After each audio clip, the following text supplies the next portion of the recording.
Well, hi, good morning, and thank you so much for joining me in my shop here. I'm going to have some fun with this radio, I'm pretty sure of it. So it's largely working, and working fairly well actually, even as it stands. But one thing I've noticed is this hum that comes out of it.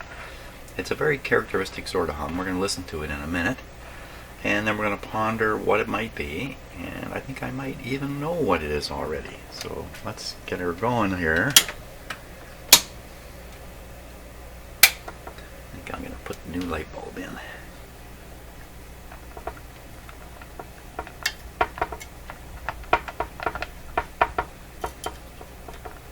Oh, darn it. See, I just tapped that. Off came the paint. Jim. It's sitting there. Maybe I can stick it back on. Son of a gun. Did I knock that other piece off? Where did it go? By the way, if you look close, you can see that these vertical, no, look close, these vertical bars are broken right in the middle. And right in there, totally faded out, is the name of the radio, Stromberg, Carlson, written right in there. But unfortunately, they didn't make their name last. What have we got here? We've got a 6 to 8 volt. Doesn't say anything more than that. Okay, let me find a little light bulb here.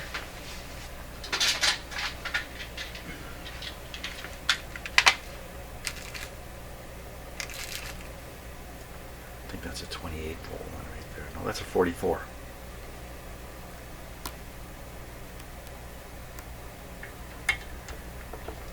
There we are.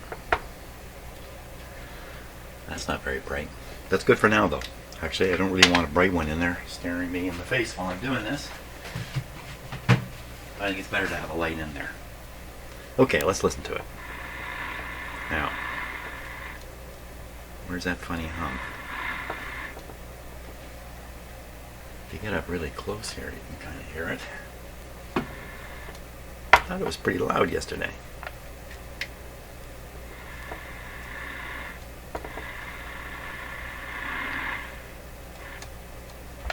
Well, I don't think there's anything there to chase.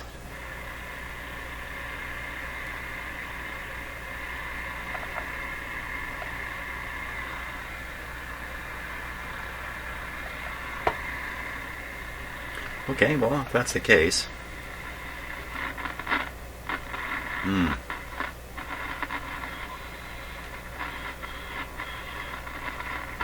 what about that crackling? That crackling is probably from the ground contacts in here in the capacitor not being in the best condition. So why don't we take a look at that? Got something to work on. Hey, that's great.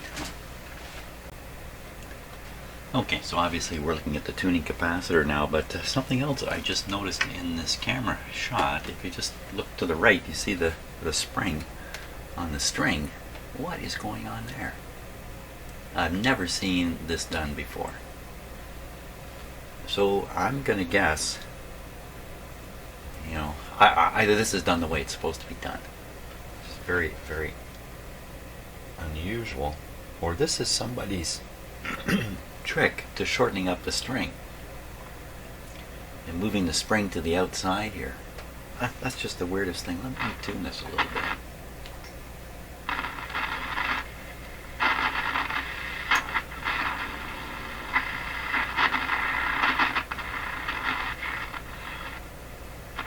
Well, it's odd. Works.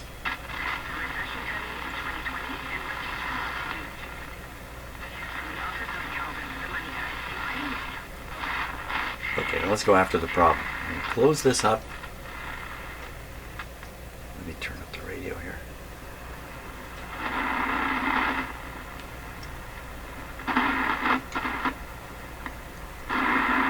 Can't quite close it.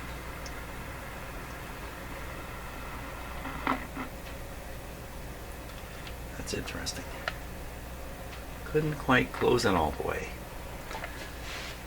I made a note the other day, or yesterday, that the pointer wasn't quite set right. I don't think the capacitor had closed all the way because I just used this and it stopped short. It actually closed all the way, it's pretty much straight. Not quite, but pretty much closer. So the kind of sounds we're hearing can be caused by a couple things. So that kind of sound usually is rubbing plates. So I'm just going to look very carefully at the plate alignment, starting here and just working my eye across all these plates, looking for anything that looks like it might be in contact.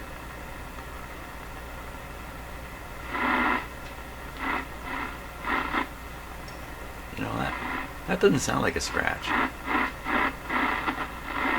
That sounds like it's tuning.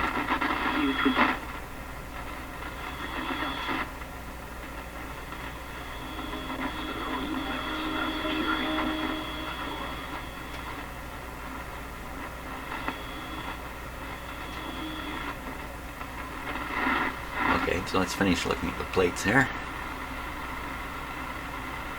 Even as a kid, when I looked at these things, I used to think, I can't believe they actually made these, that these plates can fit between each other like that. Let me push it right down.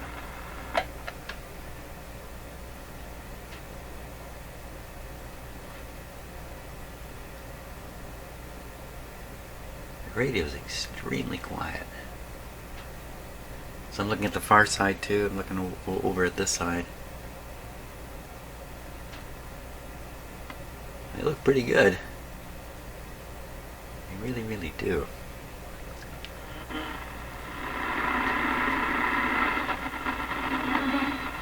So another possibility, if it's not plate contact, there's often a spring-loaded grounding mechanism in here, right here, right here. These copper pieces are sprung out against the center shaft. The center shaft is moving, and they want to maintain a ground. You know, it's much more likely the problem is right in here. So it's a question of cleaning those surfaces off.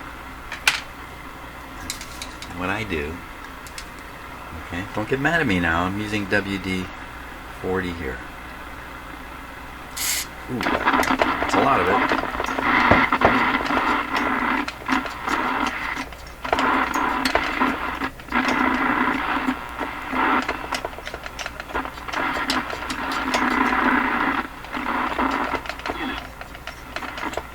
Still don't go back all the way.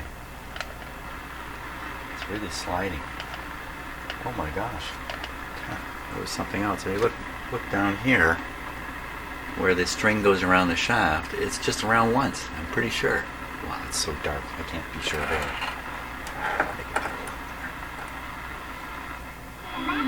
No, it's around twice.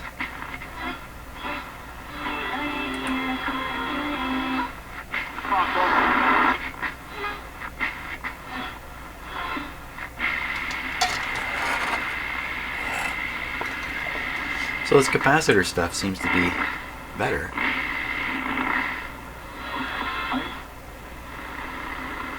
Except it won't go all the way down. Now what's down there? Is there anything down there anyway?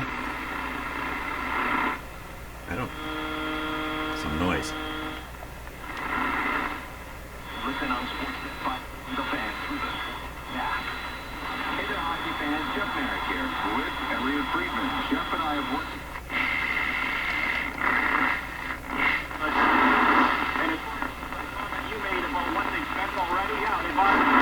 I'm afraid I've done too many radios, rapid succession here.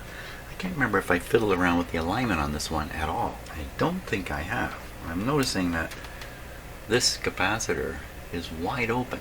And look at the screw on it here. Is wide open. So what I'm starting to realize is that this can be wide open simply because the local oscillator is off in such a position that for this to resonate with the tuning point defined by the local oscillator frequency, you can't get there anymore. Either this is because the radio is aged and other component things have happened, that maybe capacitors, maybe stuff like that. Maybe coils have changed a little bit, I don't know. But I find this a lot and it's bothering me now. I don't think any radio should be left in this state. So there's a chance that if the componentry inside has drifted off in some fashion that can't be fixed, like coil impedances have somehow changed, then I think what might have to be sacrificed in the end is pointer accuracy. If you force the pointer to be totally accurate, and things have changed such that this screw is out all the way now and out of range of the peak of this circuit is no longer within range. A local oscillator, I don't know if it's making any sense what I'm saying, but it's making sense to me. Then it's time to do something else. Even move the pointer on the string, or in this case on the shaft, whatever it might be, so that this isn't like this. Okay, great. So hey, I think I just did a lead up to an alignment. Since that hummy buzzy sound is just not happening, there's nothing for me to fix there. So I'll figure out how to get this guy all set up. We'll do the single frequency alignment following the instructions, and then we'll check it using the sweep generator, and we'll see what we get out of this. We'll just follow the same kind of process I have for the last couple radios. Okay, let me get everything set up here. Okay, so let's take a look at the alignment chart here, and I think in the end, because I noticed it has this nice table here, I think we're going to be focused on this table next. But let's read through this. Now is a good time, because sometimes there's little hints of stuff in here. Use a good high resistance voltmeter having a resistance of at least 1,000 ohms per volt. Take all DC voltage readings on the 500 volt scale, so that would be a 500,000 ohm scale. So that's what you need for a meter to take readings that will match this table or come close to matching this table. You need a high resistance voltmeter. Now, in today's world, this is nothing. They're all high resistance. In fact, much higher yet than what this is quoting, which can cause these readings to be a little higher than what they got on the chart. But back in the day, this was written for back in the day. Guys were doing this stuff with very, very poor equipment. So that's a warning there. Use a line voltage of 120 volts, or make allowance for the variation. So not quite sure what they're talking about, but I got 120 volts here for this radio for sure. Read from indicated socket terminals to terminal number 3. So what they're saying here is terminal number 3 is a place at which you can pick up the B minus. Now the B minus is easy in this radio. There's a great big conductor running through the middle of the chassis. See location chart for position of terminals. AC voltages are indicated by italics. Oh, that's interesting. So these are going to be the voltage drops along the heater chain.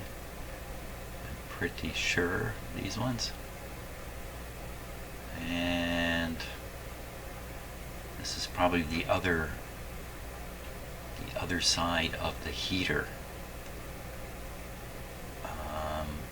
This is a rectifier. That's why they're AC there. And then all the rest are DC readings. I'm really only interested in these DC readings. This one's got an asterisk. Read on 100 volt scale of meter having resistance of 1,000 ohms per volt. I guess, this is so low a voltage that if you try to read it on the 500 volt scale, you just can't. You just can't see it. So they're saying, okay, in this case, we have made this measurement with a meter on the 100 volt scale, only 100,000 ohms of resistance in the meter to make this reading. So chances are you take one of my meters, which are I believe a million ohms input, this reading might be high. It might come back at 10 or 12, or who knows, I don't know. Higher is better than lower. Okay, now do we 1, 2, 3, 4, 1, 2. Okay, so the way this page works, I gotta go up here next. Alignment information caution. When the chassis has been removed from the cabinet for servicing, the operator must be extremely careful not to place a chassis on a grounded object while the line cord is plugged into the supply line. Tube shells, other metal parts of the chassis, are hot with respect to ground. Well, yeah, they can be hot with respect to ground. Therefore, the operation must guard against accidental contact with ground while handling the chassis. So that's a very poor warning about a hot chassis situation. A good qualified repair guy, this is all he needs to see, a couple of lines into this and he knows what he's dealing with. But frankly, if this is where you're learning your chassis is a hot chassis one, maybe you should try a different radio, because you should be able to inspect the radio and determine very quickly whether it's a hot chassis radio or not. Never realign unless absolutely necessary. So this warning is here for people back in the day who did not have a shop like mine with all kinds of equipment, and especially digital frequency counters. Letting those guys loose on an alignment is probably a dangerous game, and that's why they're saying here, unless absolutely necessary. In other words, the radio is just not working and you got to do something. Do not ground the signal generator. So in my shop, all of my shop equipment is grounded to the third prong of the power system, and I am well aware of this. And even my two-prong non-polarized equipment, because I have a lot of older equipment in here, also has an additional wire brought to it to third prong ground all the cabinets in my shop here. So anything I touch is bonded together and connected to the neutral of the hydro system. So that's exactly the opposite of what they're saying here. But what they're anticipating is the radio that's being worked on is just plugged into a fairly regular outlet. That's not the case in my shop. In my shop, what I am working on is plugged into a transformer. And therefore, continuity with the hydro system is broken at that point, and a number of shock hazards are eliminated. Not all of them, but a number of them, including this one that they're worried about here. And also, if you were to have this radio plugged into an outlet and then you apply the ground terminal of your grounded signal generator to the radio, you could have an exciting moment there. So that's what this warning's all about. Align procedure, follow this exactly in order. Dial pointer adjustment. So this is the one I kind of boobed up. I didn't boob it up, I just made a bad observation. With the plates of the gain tuning capacitor fully engaged, set the dial pointer in a horizontal position, parallel. So we'll check this, but then we really want to get onto this table here. Okay, let me jump back. Okay, we can probably carry on just like this. So dial pointer. Now when I turn this, you can see it's skidding and slipping. That's bad. So these things are interesting because the string is wrapped around one way. When you turn this one way, it will loosen off the string, and when you turn it the other way, it will pull the string tighter to itself. And this is often radios like this, you can easily turn the pointer one way, but you have a hard time getting it back the other. And this is how this one's working. So that's a sign of a loss of string tension, especially right at the end here. What's happening in there?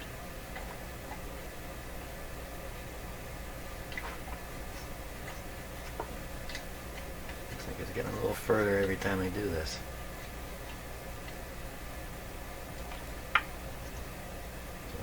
Something is locking it up. Let me turn it by hand. I'll feel it.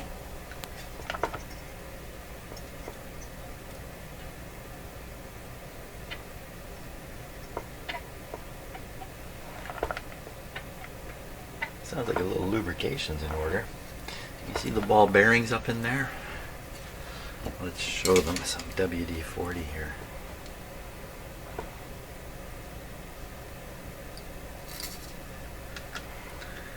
Maybe even on this pivot back here. Just a teeny tiny little bit.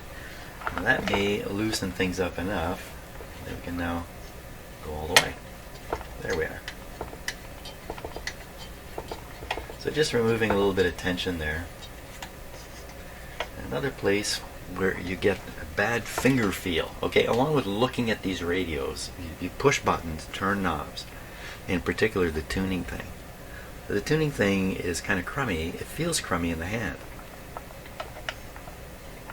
This one's not bad, but right in, there's a little bit of grindiness in there.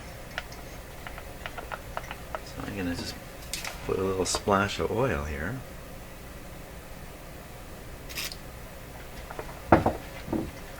This will hopefully smooth it right out, so it feels like you're tuning a Cadillac instead of a Chevy. Okay, let's see where we got. Is that pointer straight across? Well, maybe not exactly. It does look just a little bit low here, but is that enough for me to worry about? This thing will be stuck on the shaft. This plastic could be fragile. If I decide, you know what, I want to move this on the shaft, I gotta pull it off, turn it a bit, stick it back on. I don't know what kind of shaft is under here. It could be one with splines on it. In that case, this will only go on in certain discrete positions. It could be that this position is one of them, the next position is up too high. And what that means is you take the risk of pulling the pointer off. Yes, there's a risk, because if you break the pointer, I mean, come on, that's the whole thing, isn't it? So I'm going to leave it. As wrong as it might be, I'm going to leave it. In the end, maybe I'll be forced to do something about it. And by the way, I didn't point this out. I went and shook the cabinet out and found another piece of paint, which I then meant to put in this bag right away. And I did not. How do you pick up a piece of paint like that? There we go. Like some scene of the crime sort of thing. I'm going to try sticking those on again later. Oh, this one just broke. Yeah, good luck. Good luck, Jim, on that.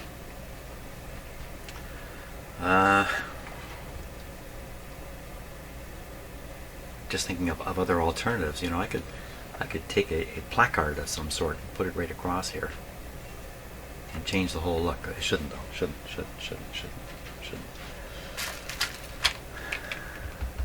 Okay, focus, man. What are you doing? We're gonna do the voltage readings. That's what we're gonna do.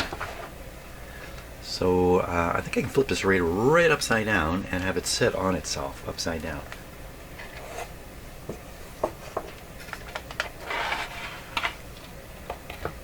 Yeah, not bad. It's just a very thin piece here. Good. That's good. Now,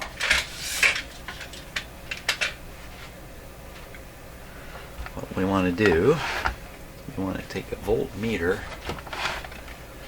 Use my guy over here.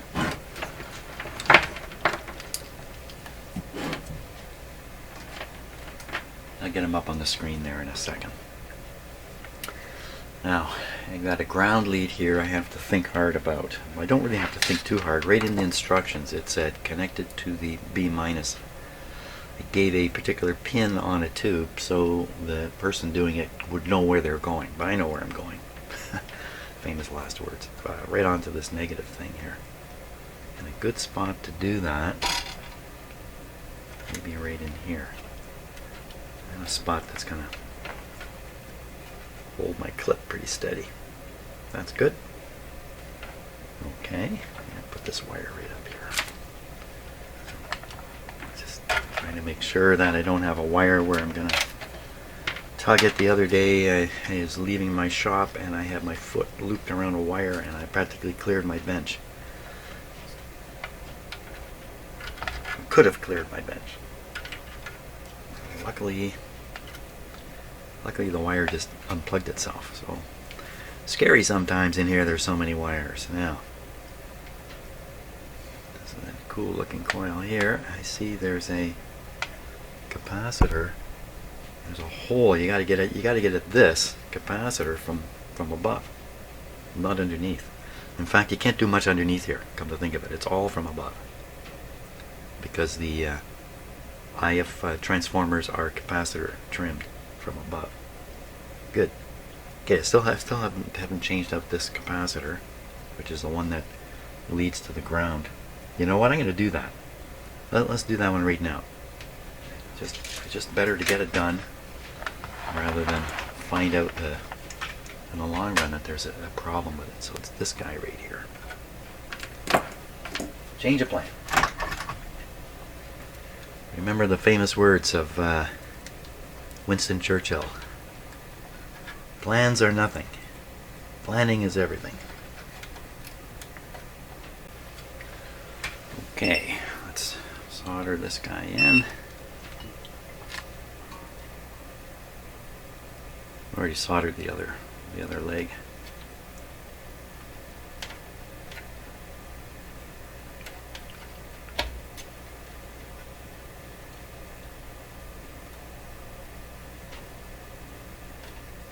Lots of wire here to heat up.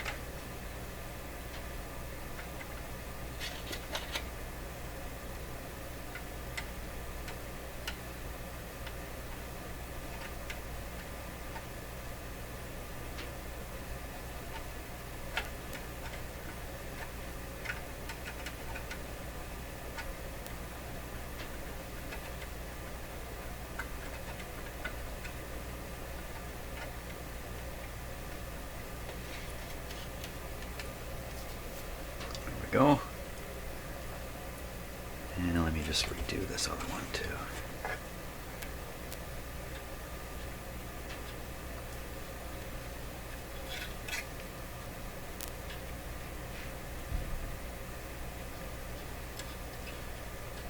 Good. Okay, that probably. Well, I guess I would make the radio a touch safer. Of course, we don't know the condition of the capacitor that I took out. Okay. I think we're ready now. Put that ground wire back on.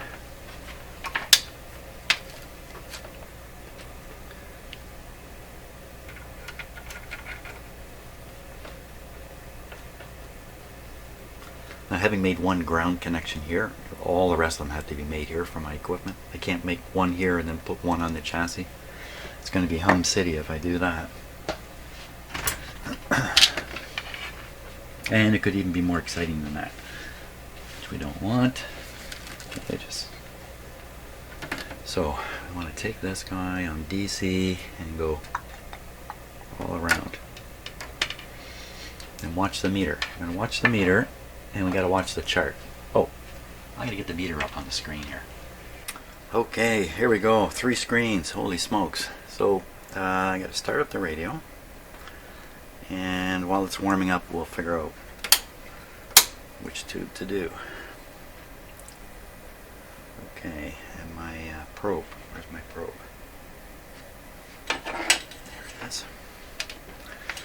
So, well, we've just followed the chart. So the first one is the 12 SK7 RF amp. And all it's really showing is the plate voltage at 91 on pin 6. Plate voltage at 91. So we're on the 150 scale on the meter here. DC plus. And where is that tube? It's this guy right here. There's the antenna. You can hear the radio doing its thing. Pin 6. 1, 2, 3, 4, 5, 6. 1, 2, 3, 4, 5, 6. What do we get? Okay, I have to look very carefully over it. We're on the 150 scale, so we're about 70 volts on that meter. That meter's fairly well calibrated. And it's supposed to be, was it 98? Oh, 91. You know, I don't have this on full power. It's running on 109 volts. Let's put it on full power. I really can't be doing these tests on. So now it's running on 123 volts. So now we're seeing 85, just short of the 90. Okay, that's not too bad. Okay, so that was it. That's it on the first pin. Now the next one, the DC voltages we can read. is 3, 4. Oh, I got an easier way of seeing this. Sorry. So I have my own problems in the shop here, seeing stuff sometimes that's easy to see on camera or on the screen you're looking at. So I'm going to do the next tube. It's got to be that one there. 12 SA7 right there. 1, 2. Pin 3 is 86 volts. Pin 3. So I go 1, 2, 3. Looks like 86 volts to me. Wow. I could calibrate my voltmeter on that. 86. So the first one was low, but the next one isn't. That's interesting. Well, pin 4 is 91 volts. Well, okay. And then the next one is pin 5 plus 7, but done with a certain meter. Let's just go ahead and read it anyway. It's negative. 8. What's happening there? Did I get it right? That was supposed to be, I got the wrong pin. It's supposed to be pin number 5. 12SA7. Pin number 5. 1, 2, 3, 4. That was the right pin. Pin number 5.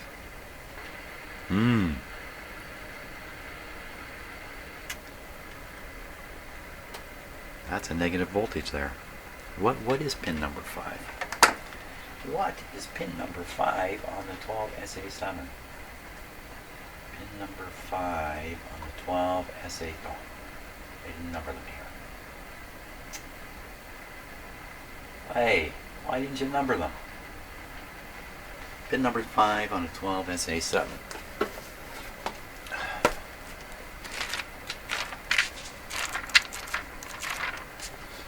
12SA7.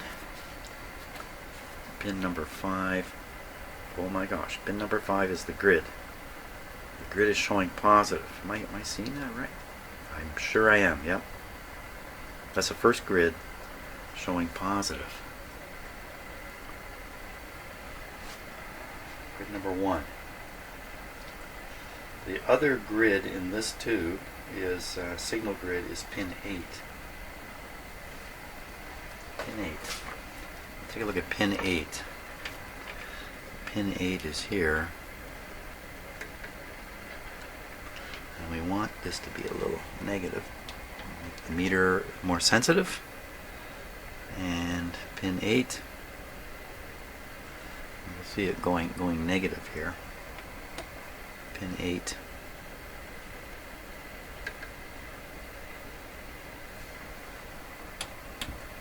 Now what we'll do is we're going to look at this pin. This is the signal coming from the antenna. You can tune the radio. If there's any AVC action, this meter will go up and down. Yeah, so lots of AVC action here. Good. The other grid, we'll go back to the first grid, which was pin number 3. Was it 3? Oh.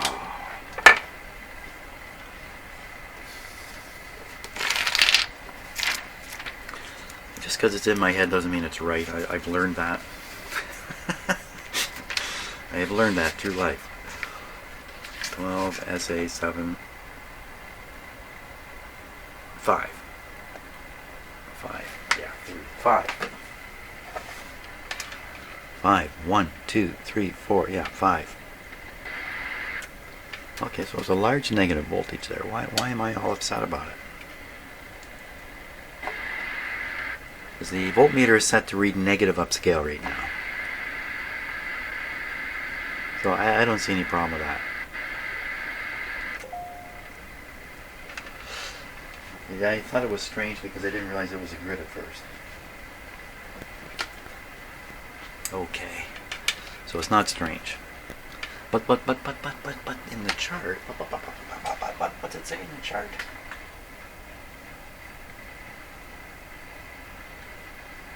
In the chart, it says plus 7.5. Is there something more about that? Just read on this kind of meter. plus 7.5. Pin 5 on the grid. Well, I don't get it. I don't get it. But on yeah, I don't get it. Seems okay to me. I don't know why you would want to have a positive voltage on that grid. I don't like it. Things aren't adding up here. Pin 5. Well, I'll try it one more time. Am I stupid here? Have I got the wrong tube? No, it says right on it, 12 SA. 1, 2, 3, 4. I can't count to 5? I can count to 5. There's an interesting effect here. We're playing around with the grid that's being fed by the local oscillator. Its only business is to supply a nice, clean, sinusoidal signal at the local oscillator frequency. Well, you notice when I interfere with it by sticking my probe on there, I introduce a lot of noise. There can't be any question that the local oscillator circuitry could be introducing noises right into the radio. They aren't all coming necessarily from the antenna and the grid of the grid that's attached to the antenna.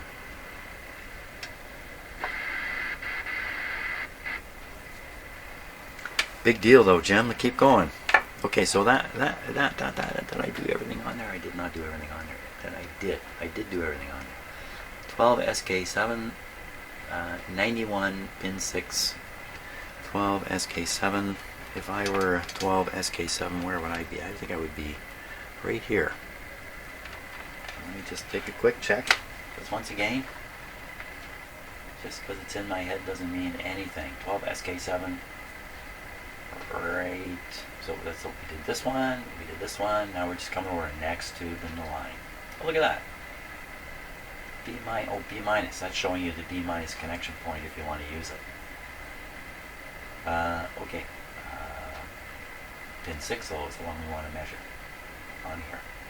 This is even showing the tube key and the pin numbers here. Oh, so here's where the numbers are.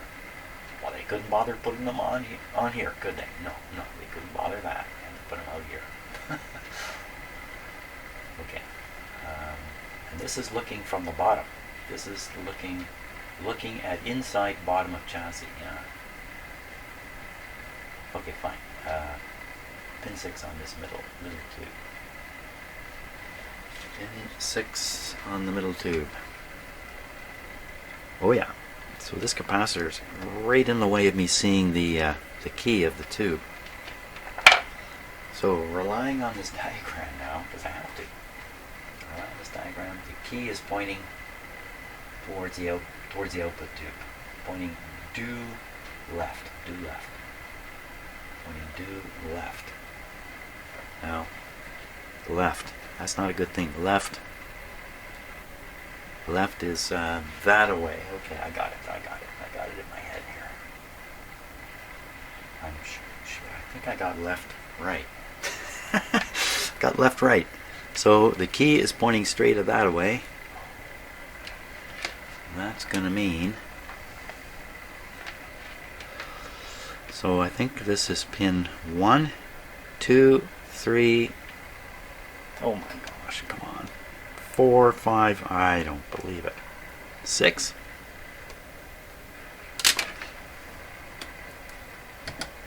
Okay, 150 scale, positive goes upscale. Okay, I got it. Pin 6. A little under the 90, but same as the other one. Okay, next tube is the 12 SQ7. Well, it's just a whole pile of zeros. And plus 23 on pin 6. Plus 23 on pin 6. So this is it here. Looking for the key. There's the key. So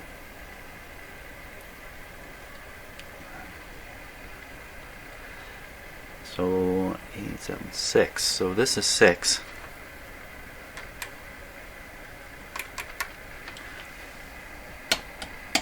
50 volt scale, pin 6. So on the 50 volt scale, that's reading all of 6 volts. Oh, that doesn't seem right, does it? So maybe I got the wrong. Maybe I got the wrong pin. So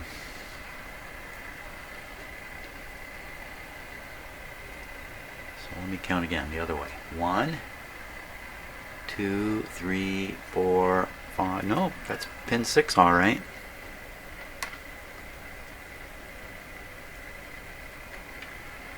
Now that's a plate. What's over here? Okay, something a little funny going on here. I hear you, cat. Why don't we look at the 6 SQ7 on the schematic here. 6 SQ7. I'm just going to rotate this.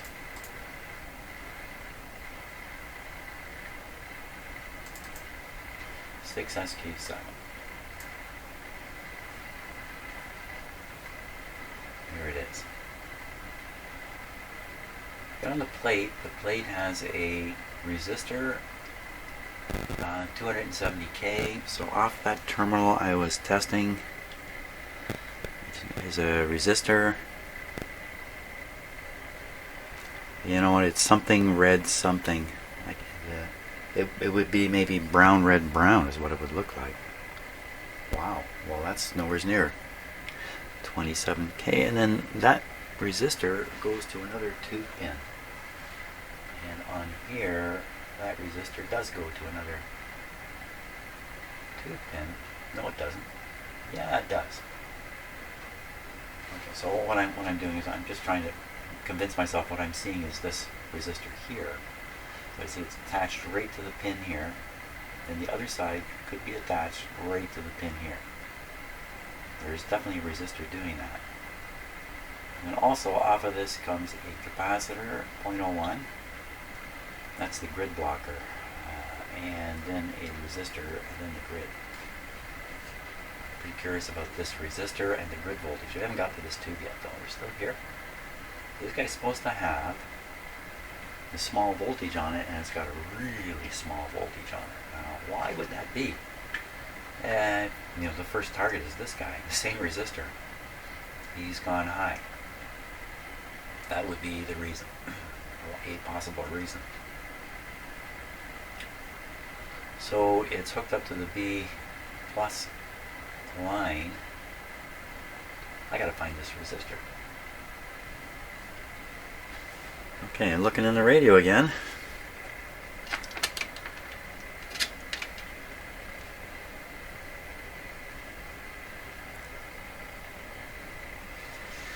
Just doesn't look right. So here's one that is yellow something brown. That's a great big one though. So that's a big high wattage resistor there. What is going wrong here? What? If I really got the wrong, maybe I got the wrong two. Maybe that's the wrong two. How could that be the wrong two?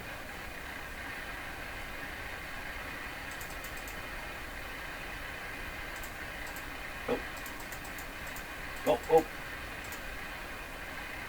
Fall off your chair doing that?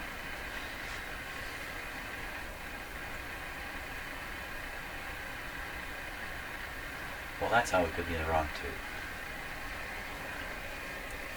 It's completely the wrong tube I'm looking at there. I'm fooling around with a rectifier tube. That's why it's got those big resistors there. Duh. Okay, wrong tube.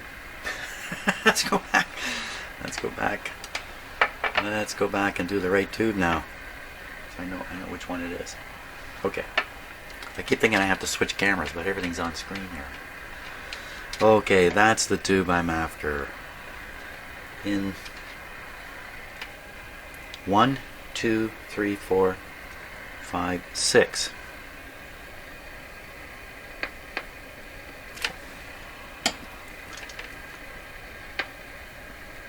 Fifty-five volts on pin 6, and what's it supposed to be? supposed to be 23 on pin 6.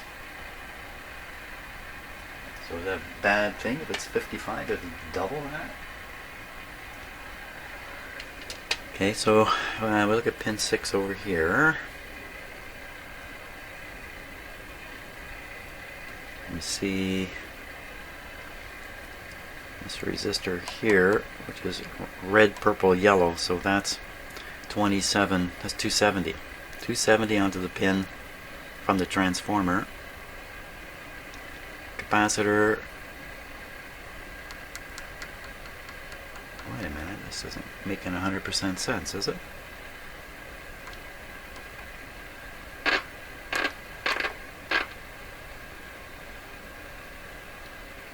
Pin 6. 876. Pin 6 has 3 things connected to it.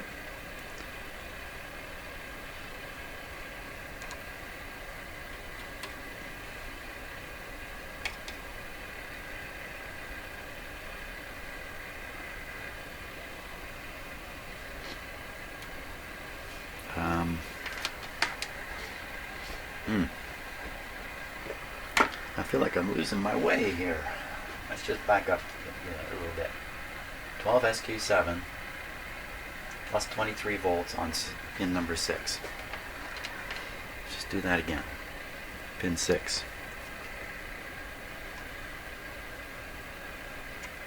Pin 6. Oh.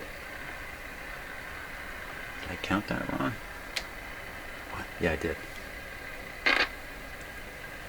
Ooh, careful, careful, careful, careful, careful. Pin 6, 55 volts.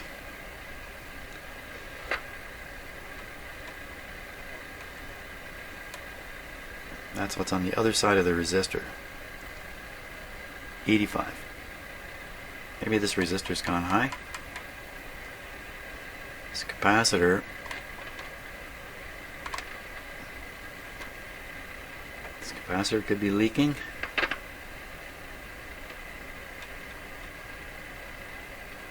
There's a high voltage over here. Okay, let's skip to the output tube. I'll just leave a question mark here. Output tube. The output tube. So I'd really like to check the grid. Oh, it doesn't really give it, does it? Or maybe pin 7? I'll have to check. So let's try pin 8, 115 volts. So that's the max B plus. Pin 8. Okay, 1, 2, wait, go the other way. 8. Ooh. That's not good. Really? Oh my gosh, okay. Got something, so on the let's see, try here. Nothing. What's going on? I'm losing my mind. I got the 2 tubes mixed up again, I bet. Let me look.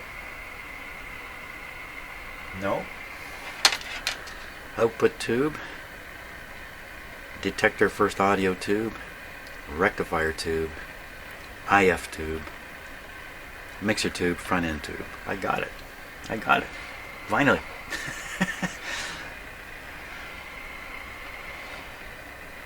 Now, what am I doing? So I found the B plus appears to be almost absent on the output tube.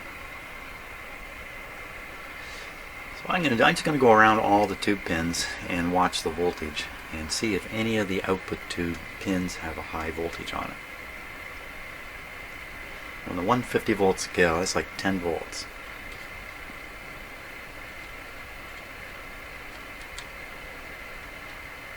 Oh. Well, there you go. Is this tube got a screen? There's another one. I must have counted the pins wrong or done something stupid here. What's that? Well, that's kind of a strange voltage too.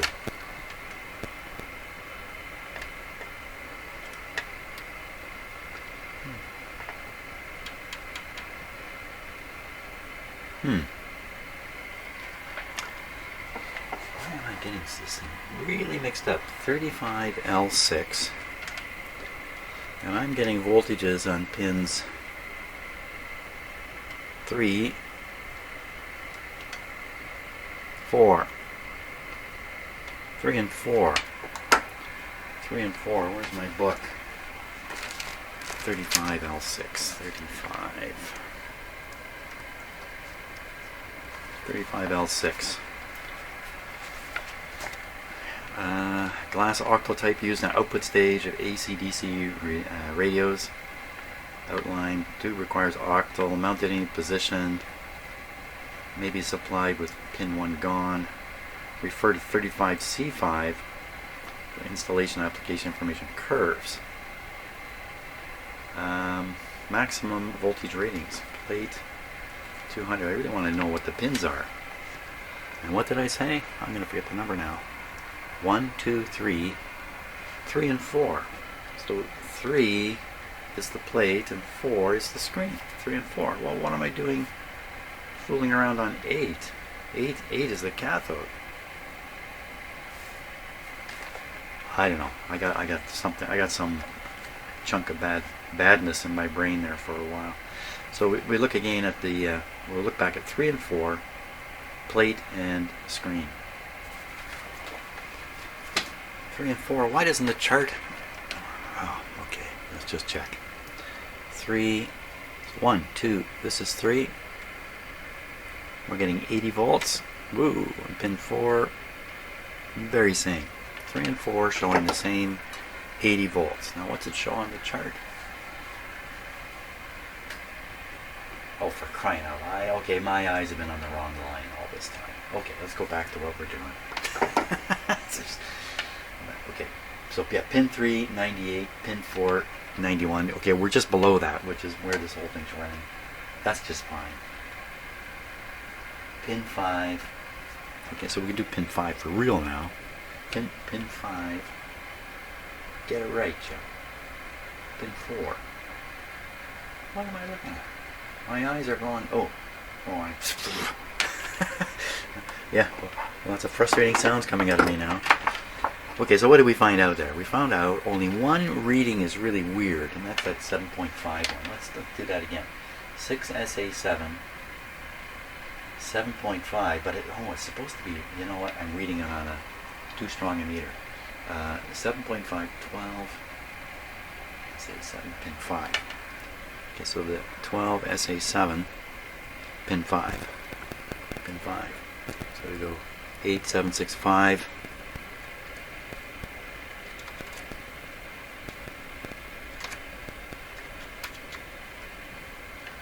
Is that not 5? 1, 2, 3. Wait a minute here. 1, 2, 3, 4, 5. That's pin 5. Where'd the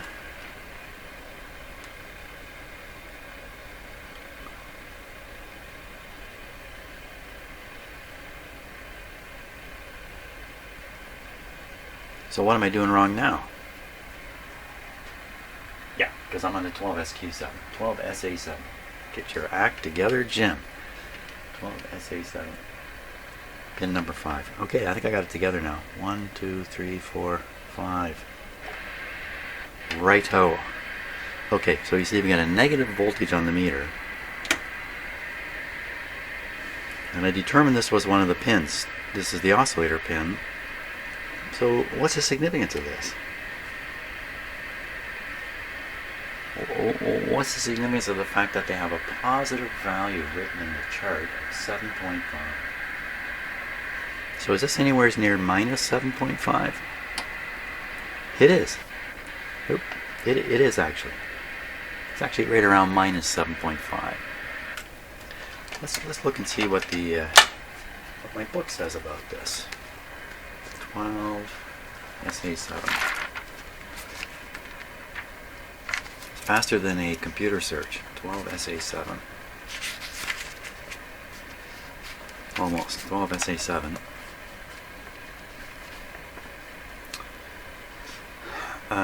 Glass octal blah blah blah. Use a converter, blah blah blah heater, amps here is identical to metal type 6SA7 as identical glass type 6SA type SA7. Principally, so I gotta look at 6SA7 here to get any information. 6SA7. There it is, 6SA7. We're curious about what's happening on pin number 3. Wasn't it? Wasn't it pin number 3? That's a plate. Okay, hold on, let me just correct myself here. 6SA7, pin number 5. Pin number 5. Pin number 4, look how it's written here. 6SA7. 5, oh boy. That's a grid. No, it says G1 right up here. Grid. So that's a grid. So that's a grid 1 for sure. Grid 1. Grid number 1. Oh. What are you giving here? Volts. This is all microfarads out here.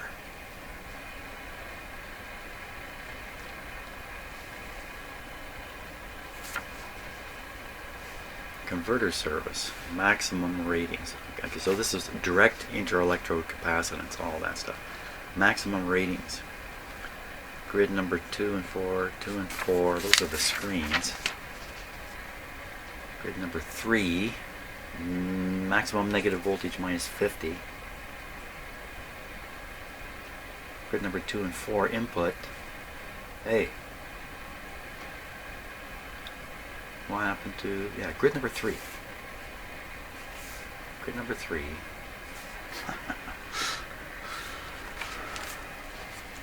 I did drink 2 cups of coffee this morning. It's pin number 5 we want to know, which is grid number 1. Grid number 1. Grid number 1, man. Grid number 1. Resistor. 20,000 ohms. That's not really what I want. Grid number 1. Grid number 1, current. The only way you get a current is 0.5 milliamp. Get a current because the grid's gone positive. I'm lost. The transconductance between grid number 1 and grid number 2 and number 4 connected to the plate is approximately 4,500. Blah blah blah blah blah blah. Well, I don't know. I don't know what to make of it. Oh my gosh, there's this whole piece here. Okay, I'm going to stop and read this whole section. There's something funny going on. Okay, I really can't paraphrase this, so I'm going to read this paragraph, which really highlights the physics complexities inside a tube, which is seldom talked about in the common literature that we all read. You got to find something that goes a level deeper to find statements like this one. So because of the special structural arrangement of the 6SA7, a change in the signal grid voltage produces little change in the current, in the cathode current. Consequently, an RF voltage on the signal grid produces little modulation of the electron current flowing in the cathode circuit. This feature is important because it is desirable that the impedance in the cathode circuit should produce little degeneration or regeneration of the signal frequency input and intermediate frequency output. Okay, I didn't quite follow that, but it's what's coming next. I think that starts highlighting stuff. Another important feature is that because the signal grid voltage has little effect on the space charge near the cathode, changes in AVC bias produce little change in oscillator transconductance and in the input capacitance of the number 1 grid. This is therefore causing little detuning of the oscillator by AVC bias. So the bottom line tells you what the deal is. How do you have a tube and you're trying to introduce an oscillator signal and introduce a signal from an antenna into that tube, and these signals cause the tube to operate a little differently, and maybe the antenna signal coming in is going to affect the local oscillator operation by varying capacitances in the tube or whatever other effect might be going on. will cause the oscillator to begin to vary. And these things can be either degenerative or regenerative, either add or subtract, and the result is bad operation of the radio. So he said, like, the people, the guys who develop these tubes, the guys who design these radios, are levels beyond me, that's for sure. And that little hint in there was talking about the space charge effect around the cathode. Tubes don't work quite the way we've been told. We've been kind of given a very simplified model, the picture of the cathode here and the plate there and the grid in between, the electrons flowing across. It's not really how it works. Not in detail. But I won't go into that because I can't. So where are we left? So we're left in the same boat here. We're left with a grid that's running negative, with a tube where they discuss grid current, which means a positive grid, and it says on the in the manual plus 7 volts. I don't get it. I really don't. The radio seems to be working, so I'm what could cause the grid to be negative when it should be positive, if it's intended to be positive? I don't know. I think I'm just going to walk away from that. I'm just going to walk away from that one. I don't really know what to do about it. So in that case, we've tested all the voltages, and I'm defining them all as okay. So I said that whole exercise was for nothing. Let's test this capacitor. I shouldn't say the whole exercise is for nothing. Going to the doctor and finding out you're okay is worth something. That's for sure.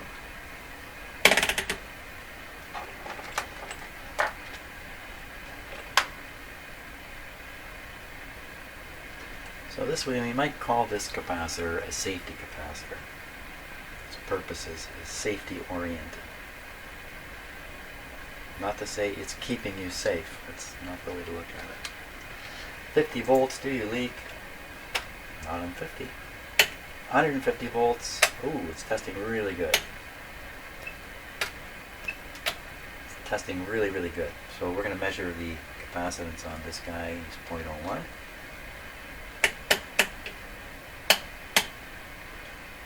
0.01 should be in here somewhere. Did I get it right? Yeah. Doesn't show up.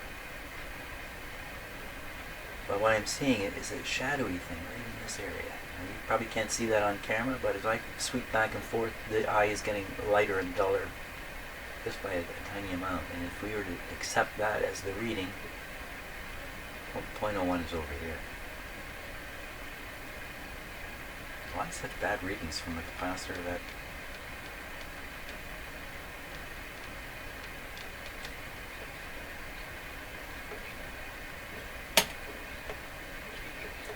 So on this instrument, anytime you swing it right to the end, you kind of ignore a result there.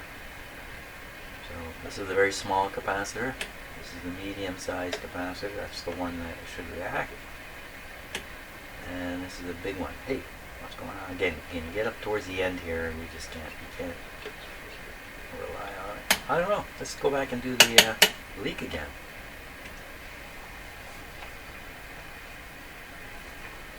Oh, I had this. Oh. So I had this set for electrolytic capacitor. Okay, 50 volts. She leaks like a sieve. That's why I couldn't measure the capacitance. It's a mistake I make regularly with this instrument, forgetting this knob here. So good thing we replaced this. This is also now, let's look at the end of it here. Not looking very good, eh? You can see the edge of the cardboard tube all the way around. But it might be telling us about the rest of the capacitors that are in there. They are not as good as I would hope.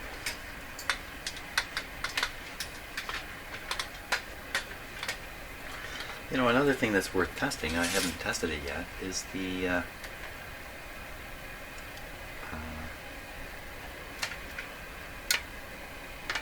grid bias of the output tube. Now,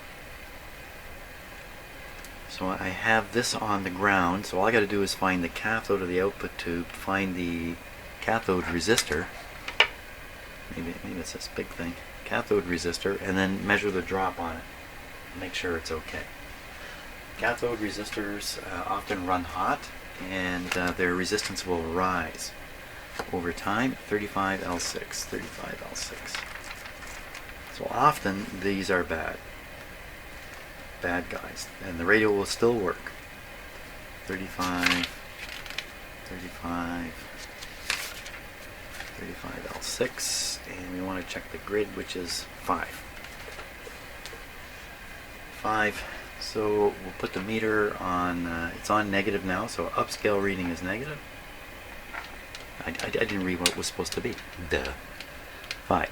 The voltage is supposed to be 1, 2, 3, 4. It is this big resistor. What do we get?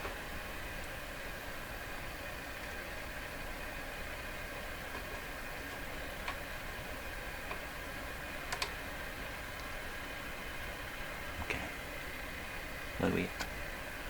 Oh, okay. Do you see that swing positive? Yes, you did. Let me put it on positive here. And we're going to check this again. Oh! Oh my gosh. Am I on the right thing? I must not be on the right pin. There's no way that's on the grid. Okay, hold on. Back up the boat here. What has happened?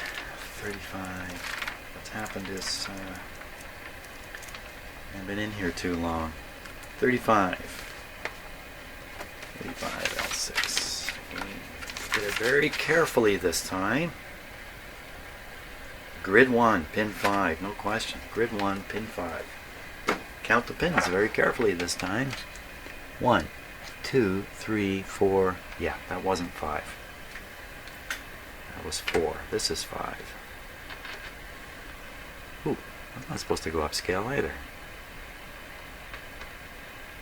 So we're reading on the 50 volt scale, that's 10 volts positive on the grid of the output tube. Ooh!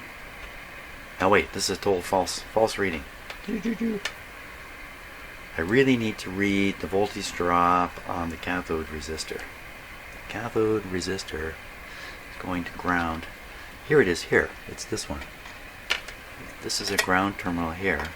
There it is, going over there.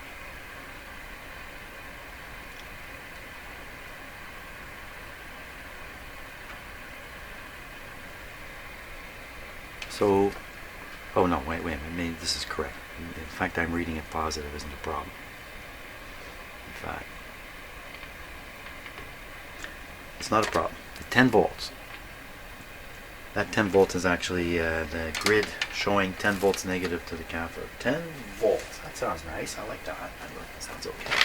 And the radio's working, so I can't. Every time I get a bad reading, I've got to assume it's me. And guess what? Turns out that's a pretty good assumption. So there you are. If the radio's not working, whoa! You have nothing to check your errors against. Grid 1, maximum ratings. Grid 2, grid 1, -7 with a fixed bias 110. That's about what's on the the plate's less than 110. That sounds like a little too much bias. Now, would that really be a problem? Probably not. Probably not.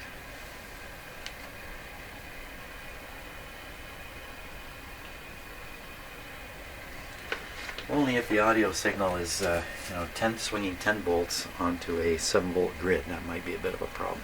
I don't think that's the case. We don't hear any distortion in the output.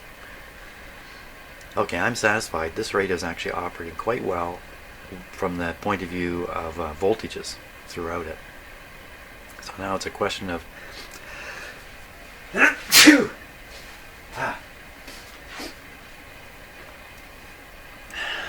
it's a question of doing the alignment and see what we come up with. I think I've had just about enough for today. Oh my gosh, from this angle, you look down at this paint here, it's just barely hanging on. Ooh. What if I could spray something on top of that which would kind of freeze it so it won't go any further, like some kind of a coating of some sort, of course. Clear spray paint. You know, if I hit that with spray paint, I'd probably just blow all this off. There's more and more of it's missing. It's going downhill even as I work on it. Okay, well, thanks a lot for watching this this video. It's not quite what I intended on doing, but I think it's okay.